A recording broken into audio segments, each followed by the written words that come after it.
Toute l'actualité de la semaine décryptée par nos éditorialistes, le sommet européen de Bruxelles avec la naissance d'une nouvelle Europe à 23, sans le Royaume-Uni notamment qui refuse la modification des traités. Le Premier ministre britannique qui sort de ce sommet très isolé, le divorce est-il consommé? Bachar el-Assad continue à réprimer son peuple. Devant les caméras de la chaîne ABC, le président syrien nie tout, mépris ou folie, jusqu'où ira le dictateur? En Russie, c'est la première fois que Vladimir Poutine est tant décrié dans la rue. La jeunesse russe n'accepte pas les résultats des législatives, un scrutin contesté. Après le printemps arabe, allons-nous assister à un hiver russe? Et puis nous parlerons du droit de vote des étrangers en France.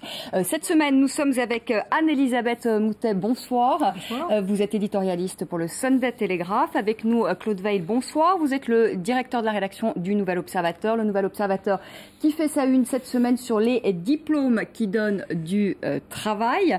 Avec nous, Ziad Limam, bonsoir. Vous êtes le directeur du mensuel Afrique Magazine. Alors là, on a plusieurs unes suivant les zones où l'on se trouve en Afrique. Voilà, les révolutions en 1, la vague verte ou encore le Gabon à l'heure de la CAN, la Coupe d'Afrique des Nations. Yvan Riofol, bonsoir. Vous êtes éditorialiste au Figaro. Et on commence, si vous le voulez bien, avec ce sommet européen à Bruxelles. Ils l'avaient annoncé, ils l'ont fait. Angela Merkel et Nicolas Sarkozy sont arrivés finalement à convaincre leurs partenaires européens de modifier les traités pour plus de discipline budgétaire. 23 pays sur 27 ont dit oui tout de suite. Le Royaume-Uni, lui, a dit non, sans hésitation, ne voulant pas sacrifier, on en parlera, les intérêts de la City. David Cameron qui sort donc de ce sommet extrêmement isolé. Je vous propose ensuite d'écouter le Premier ministre britannique. Les décisions prises ce soir concernent un fait, la monnaie unique en Europe, l'euro. La Grande-Bretagne ne fait pas partie de la zone euro et n'en fera pas partie. Les pays membres de la zone euro procèdent à des changements radicaux, comme par exemple renoncer à leur souveraineté pour que cela fonctionne. La différence entre les pays membres de la zone euro et ceux qui ne le sont pas a inévitablement créé des tensions au sein de l'Union européenne. Voilà, et on écoute à présent le président français donc, qui a réagi à ce nom britannique. Pour accepter une réforme des traités à 27, David Cameron a demandé ce que nous avons considéré tous comme inacceptable, un protocole dans le traité permettant d'exonérer le Royaume-Uni d'un certain nombre de réglementations sur les services financiers. Ce que nous n'avons pas pu accepter, puisque nous considérons tout au contraire qu'une partie des ennuis du monde vient de la dérégulation du service financier. Anne-Elisabeth Moutet, est-ce qu'on peut dire qu'une fois encore, le Royaume-Uni s'est exclu de l'Europe ? Vous savez, c'est l'Europe qui s'est exclue du système financier, d'après les Britanniques. Ils voient ça dans l'autre sens. Ils disent beaucoup de brume sur la Manche, continent isolé. Donc, David Cameron s'est surtout fait beaucoup de bien en politique intérieure, où l'Europe n'est absolument pas populaire, où l'idée que des réglementations étrangères puissent rentrer sur la souveraineté britannique n'est pas acceptée, et où en plus, ça lui permet d'envoyer une ou deux petites tapes désagréables à son partenaire dans la coalition, Nick Clegg, le libéral-démocrate, qui lui est beaucoup plus pro-européen, qui d'ailleurs a été un fonctionnaire à Bruxelles. Donc, Cameron se fait du bien, mais je dirais que Cameron rend service à Nicolas Sarkozy et Angela Merkel, parce que on est dans une situation relativement sans précédent, avec un danger de crise extrêmement grave, avec une menace de récession, et brusquement on a enfin ce spectacle sympathique et familier d'avoir un Premier ministre britannique contre lequel on peut tous se liguer. Alors on se souvient de Margaret Thatcher se battant avec Jacques Chirac sur la politique agricole commune. Eh ben, on en a un autre, il n'a pas de sac à main pour le moment, mais on se sent tous beaucoup mieux en se disant on a forcément raison puisqu'il y a le Britannique et il a tort. Et ce soir, on peut dire qu'ils sont contents, les Britanniques ? Je pense que oui, je pense que les Britanniques sont, d'une part, ils sont contre l'euro, ils ne voulaient pas se plier à un cycle économique qui, dans une certaine mesure, n'est pas le leur, puisque le cycle économique de la Grande-Bretagne est plus accroché au cycle nord-américain. Et d'autre part, la Grande-Bretagne produit moins de choses que nous, mais elle a une place financière extrêmement importante. Et si on dit, comme l'a dit Nicolas Sarkozy, que David Cameron est le porte-parole des intérêts financiers de la City, ça marche dans les deux sens, puisque la City fait rentrer des devise en Grande-Bretagne. Donc il a joué son rôle et c'est très facile ensuite pour les autres dirigeants européens de dire, écoutez, les banquiers n'ont pas donné un si bon exemple au monde qu'il faille se faire leur porte-parole dans un traité européen. Donc je crois que tout le monde est content après ce sommet. Est-ce qu'on peut parler ce soir d'une fracture en Europe ou finalement est-ce qu'elle a toujours existé? Avec les Britanniques, elle a toujours existé, oui. Comme vous disiez, la Grande-Bretagne est une île entourée d'eau, c'est vieux comme la géographie. Les Anglais, vous demandiez s'ils sont contents, ils sont surtout contents de ne pas en être, parce que manifestement, ce qui se profile, c'est exactement tout ce qu'ils détestent. Faut pas oublier qu'ils ne sont entrés dans l'Europe que pour le marché commun. Le reste, tout ce qui est supranational, ou ce qui peut ressembler à du supranational, leur fait horreur. C'est leur culture. Par ailleurs, c'est vrai que ce qui se met en place est quand même d'une complexité qui décourage le commentaire. Les ressources de l'ingénierie bureaucratique et administrative étant inépuisables, on est en train d'inventer un système. Aujourd'hui, soyons modestes, on a posé la première pierre. Je regardais une carte cet après-midi dans Le Monde qui est assez amusante. Donc il y a les États, parce que il y a 17 pays dans l'euro. Les autres ont vocation à y entrer. Du coup, il y a des pays qui ont dit, attention, on veut en être. Si vous organisez la zone euro, on veut en être, puisque demain, on sera peut-être dans la zone euro. Donc, il y a les États qui demandent à faire partie de la négociation sur la réglementation de l'euro, en gros, alors qu'ils ne sont pas eux-mêmes dans la zone euro. Et puis, il y a les États qui disent, on ne sait pas, on va voir. Nos parlements vont voter, vont trancher. La Suède, etc. Plus l'Angleterre qui a dit non, de toute façon, c'est sans nous. Donc ça fait 4 zones, mais en réalité, on parle d'une première pierre, parce que ce qui a été décidé aujourd'hui, c'est un principe. C'est en gros le principe que Sarkozy avait résumé dans son allocution télévisée, solidarité, discipline. À partir de là, tout est dans l'exécution et la mise en forme du machin, comme aurait dit le général de Gaulle. Le traité, il n'est pas négocié, c'est un accord cadre qui a été négocié. Maintenant, on va discuter article par article. Et puis après, il faut entrer dans la phase des ratifications. Tout ça va prendre beaucoup de temps, avec des difficultés politiques immenses dans certains pays. Donc, le sommet de la dernière chance, comme on dit, a en tout cas pas compromis l'avenir, mais il a ouvert une phase de grande incertitude. On peut regarder le verre à moitié plein. Oui. C'est pas mal cet accord à 17 qui fonde peut-être la vraie Europe unifiée, celle qui a le même intérêt dans une monnaie unique, qui a une convergence Je suis d'accord. Ce sur quoi je m'interrogeais, pardon de vous interrompre, c'est le timing. C'est-à-dire que la crise financière, elle se calcule pas en mois, elle se calcule en jours, en heures ou en secondes. Il est possible aussi que les intervenants, les fameux marchés dont on parle, ces espèces d'entités bizarres qui nous tournent autour, il est possible que ces fameux marchés soient un petit peu interpellés par une décision politique qui est quand même extrêmement forte. On l'espère. Et je pense que pour les partenaires de l'Europe, cette décision, elle va parler, elle va résonner. Même pour la BCE aussi. Pour la BCE et puis même pour tous les partenaires de l'Europe. Pourquoi les Roumains, les Polonais, etc. sont très intéressés par ce deal? Parce que eux, tous les jours, ils vivent l'euro. Ils n'ont pas les billets, mais tous les jours, ils sont impactés par l'économie en euros. Et ils veulent y rentrer. Sur l'Angleterre, moi, je suis quand même un peu stupéfait de cet anglocentrisme qu'on comprend tous. C'est une île entourée d'eau, etc. Et ils pensent que leur avenir est du côté des Américains. Je leur souhaite bon courage, parce que les Américains, à part eux-mêmes, ils ont plus beaucoup de vision globale. Mais de privilégier la City aux dépens d'un projet européen, c'est quand même une sacrée décision. Ils vont se retrouver au milieu de l'Atlantique entre, d'une part, un bloc de 17 pays européens qui vont s'organiser et s'intégrer, et de l'autre partie, les Américains qui n'ont pas que l'Europe en tête et que l'Angleterre en tête. Les Américains, ils voient partout. Donc on est dans le vieux rêve churchillien, une espèce de truc anglo, les gens qui parlent anglais, et on fait ce qu'on veut dans un monde dérégulé. Oui, mais le monde a changé. Et peut-être que la responsabilité de Cameron aujourd'hui, c'était d'essayer d'expliquer à ses contemporains britanniques que le monde change et que leur intérêt n'est peut-être pas forcément d'être totalement décroché de ce qui est en train de se passer pour les intérêts de quelques banquiers de la City. Mais peut-être dit-il malgré tout, Cameron, un discours qui est en résonance avec ce que l'on entend aujourd'hui dans le reste de l'Europe et en France en particulier, c'est-à-dire cette résurgence des souverainismes, justement, au contraire. Et vous avez ce réveil des peuples qui se lit un peu partout, en Europe, naturellement, et là, il y a une grande contradiction avec cette construction, effectivement, très technocratique, un peu obscure, qui a été avalisée. C'est vraiment une très belle décision politique, mais simplement une décision politique, d'ailleurs, dont je ne vois pas très bien comment elle pourrait rassurer des marchés qui, eux, raisonnent en fonction de bilans économiques. Et surtout... Vrai, ça. Si les marchés étaient rationnels, ça serait...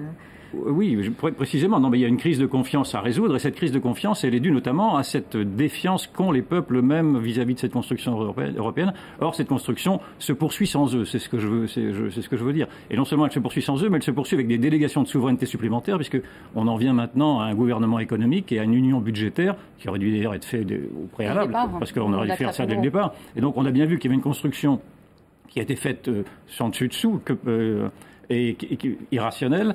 Et donc, je ne vois pas très bien comment, d'abord, on peut la réparer en cours de route. Et surtout, je ne vois pas très bien comment on va pouvoir construire cette Europe sans, au bout du compte, demander aux Européens eux-mêmes, aux citoyens européens eux-mêmes, ce qu'ils en pensent. Or, pour l'instant, quand on pose la question aux citoyens européens de savoir ce qu'ils pensent de l'Europe, ils en pensent autant que Cameron, c'est-à-dire qu'ils seraient bien contents de ne pas y être et ils seraient bien contents de ne pas être non plus dans l'espace Schengen. Donc, je vois une construction, naturellement, qui risque... Qui va peut-être calmer, et encore je n'en suis pas sûr, les marchés, mais surtout qui est extraordinairement fragile. Et moi, je suis assez pessimiste sur la suite des événements. Mais les gens de l'autre côté, enfin, cette opinion publique dont on parle, je pense qu'ils ont aussi compris que la non-Europe est une catastrophe.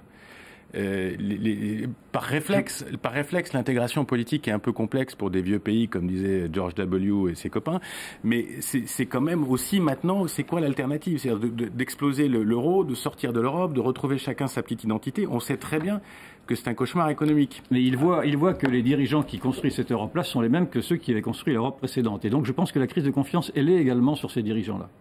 On va parler de la répression en Syrie. En tout cas, comme le disait, oui, ça va très vite dans une semaine dans le monde. Comme le disait en tout cas Claude Veil, c'est bon, tout ça, c'est du long terme, hein, cette modification des traités européens. Et puis là, voilà. Et puis là, il faut trouver du moyen terme. En tout cas, voilà, il y a urgence. Il faut trouver de l'argent maintenant. La répression en Syrie, 4000 morts depuis le mois de mars. Bachar el-Assad, vous le savez, a donné cette semaine une interview à la chaîne ABC. Le président syrien qui nie tout rôle dans la répression. On l'écoute. Beaucoup de monde me critique, mais est-ce qu'ils les ont tous tués? Qui a tué qui? La plupart des gens qui ont été tués sont des partisans du régime. Si vous n'êtes pas soutenu par le peuple, vous ne pouvez pas être à ce poste. C'est la Syrie. C'est un pays très difficile à gouverner si vous n'avez pas le soutien du peuple. Je pense que la majorité n'est ni pour ni contre. Et je pense que la majorité n'est pas contre, pour être précis. Claude Veil, c'était une interview quand même un peu surréaliste, on peut le dire, surréaliste.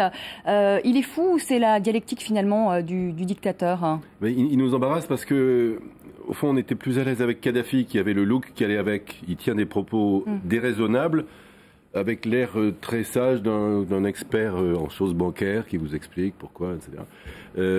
Il est dans un déni total, évidemment, dont on ne voit pas très bien jusqu'à quel point il peut signifier...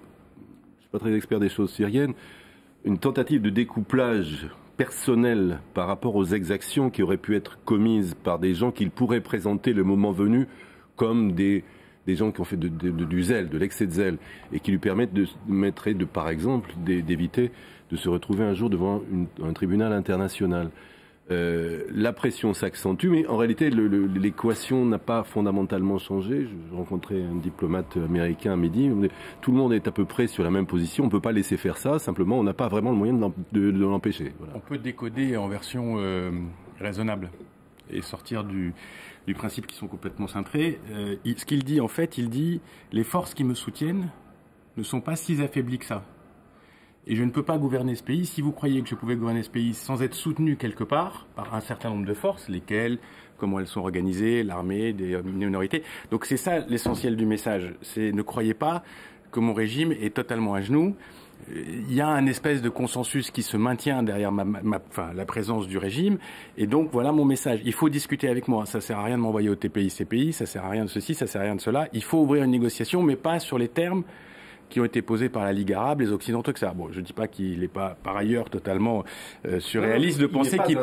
Il n'est pas insensé. Donc je pense que le discours est assez clair. Et la deuxième chose, c'est que, encore une fois, on l'a dit plusieurs fois sur ce plateau, il faut jeter un petit coup d'œil du côté de Téhéran et de Moscou, parce que tout ça, finalement, ne tient que parce que les Russes et les Iraniens soutiennent ce régime. Le jour où ça s'arrête... Tout ce discours, y compris rationnel ou pas rationnel, il est cuit, il est au bout du rouleau. Donc voilà, interpeller Vladimir Poutine, pourquoi les Russes soutiennent aujourd'hui Damas?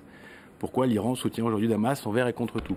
Et la Chine encore qui le soutient au Conseil de sécurité la Chine, c'est parce de qu'ils l'ONU. n'aiment pas les histoires d'intervention internationale, etc. Mais les Russes ont un intérêt très très précis, c'est l'ouverture aux mers chaudes.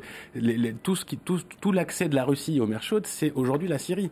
Il y a un port qui, paraît-il, est devenu extrêmement actif depuis quelques mois en Syrie, qui est complètement sous contrôle russe. Un peu plus au nord. Je vais retrouver le nom.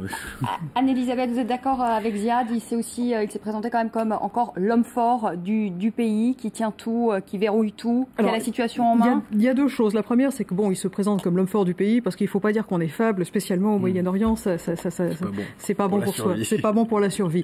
Mais surtout, je pense que, alors c'est très intéressant parce qu'il est interviewé par Barbara Walters, dont vraiment il faut admirer la longévité de carrière, parce qu'elle a quel âge? Elle a 85 ans, non? Au moins 85 ans. C'est elle qui a interviewé Sadat au début du processus de Camp David de 77. Donc c'est tout de même impressionnant. Mais c'est intéressant qu'il fasse ça parce que il s'est rendu compte qu'il commence à y avoir une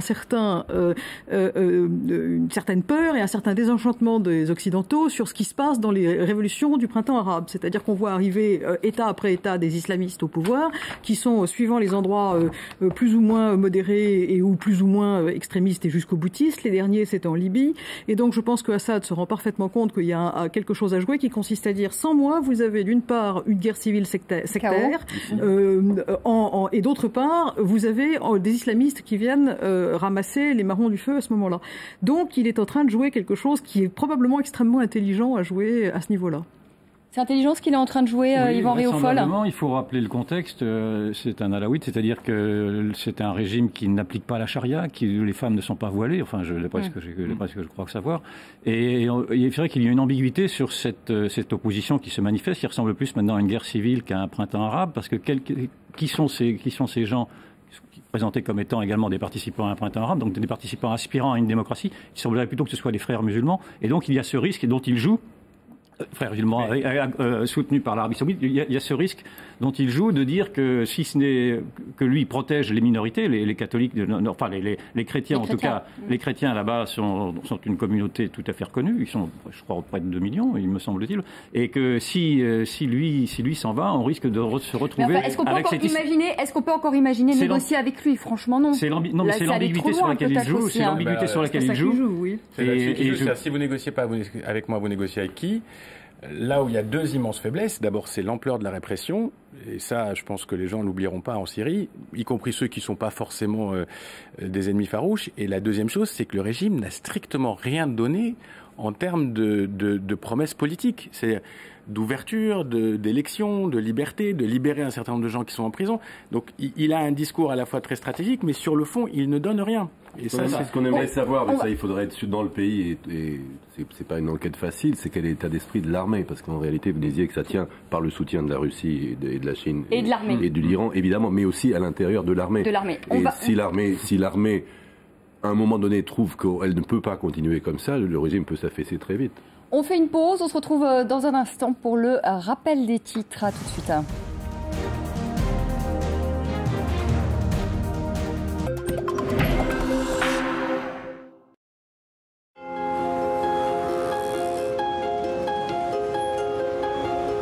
Voici Kim. Il va bientôt s'adonner à l'une de ses sensations préférées. Chez Shell, nous mettons au point des carburants plus efficaces, qui nous aident à profiter au mieux de nos ressources énergétiques. Utilisons l'énergie plus efficacement. Allons-y. C'est une lutte mondiale que nous menons contre le changement climatique. Un simple geste peut changer le monde.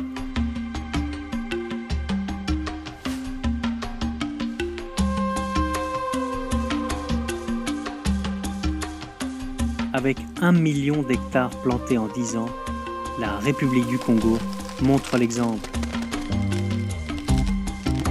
Comme eux, plantons ensemble pour un meilleur avenir.